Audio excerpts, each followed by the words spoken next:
Day lily দারুণ একটি ফুল, একটি পার্মানেন্ট গাছ। এটি ইম্পোর্টেড।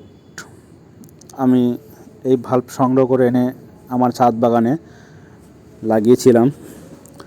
নেক্সট ভিডিওতে আমি আপনাদের সাথে শেয়ার করব সম্পূর্ণ ভিডিও। আজকে আমি শুধু ফুলগুলো দেখাচ্ছি আপনাদের।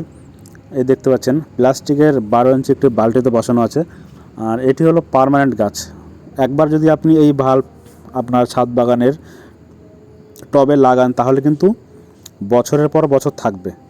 এরকম না যে আপনি শীতের সময় লাগালেন, বর্ষাকালে অতিরিক্ত বর্ষা হলো, ভাল্ব পচে গেল। অন্যান্য ভাল্ব আমরা যেমন দেখতে পাই যেগুলো স্টোর করে রাখতে হয়, টিউলিপ বলুন, রেনেনগুলাস, অ্যানিমনি, মাস্কারি, হায়াসিন্থাস, ড্যাফোডিলস, এটা কিন্তু সেরকম না।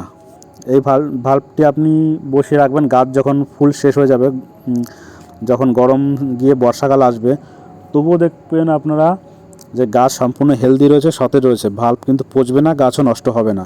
বরঞ্চ আপনি আগামী বছর দেখতে পারবেন প্রচুর পরিমাণে রিপ্রোডিউস হয়েছে। একটি ভাল্ব আপনারা বসাবেন, তার থেকে দেখবেন আগামী বছরে 10টি গাছ হয়ে যাবে, মানে 10টি নতুন ভাল্ব হয়ে গেছে। যত নতুন গাছ হবে, নতুন ভাল্ব হবে, রিপ্রোডিউস করবে, তত প্রচুর পরিমাণে ফুল হবে। ফুলটি দেখতে খুবই সুন্দর, প্রচুর পরিমাণে ফুল ফোটে, আর এই ফুলটি বেশ কয়েকদিনই থাকে। অনেকটা ওরিয়েন্টাল লিলি, এশিয়াটিক লিলির মতো। এটিকে বলা হয় ডে লিলি। আপনারা চাইলে আপনাদের ছাদ বাগানে ডে লিলি ফুলের ভাব লাগাতে পারেন। ভাল্ব এর বিভিন্ন কালার হয়, তবে আমার কাছে একটি কালার আছে, হলুদ কালারে, যে দেখতে পাচ্ছেন। ফুলটি দেখতে খুবই সুন্দর, পার্মানেন্ট একটি গাছ। একবার লাগালে আর কিন্তু লাগাতে হবে না, বছরের পর বছর থাকবে। আর প্রচুর পরিমাণে ফুল ফোটে। ফুলটা শীতের শেষের দিকটাতে ফোটে, জানুয়ারি ফেব্রুয়ারি মাসে কিন্তু এই ফুলটি ফোটে, শীতের শেষের দিকটাতে।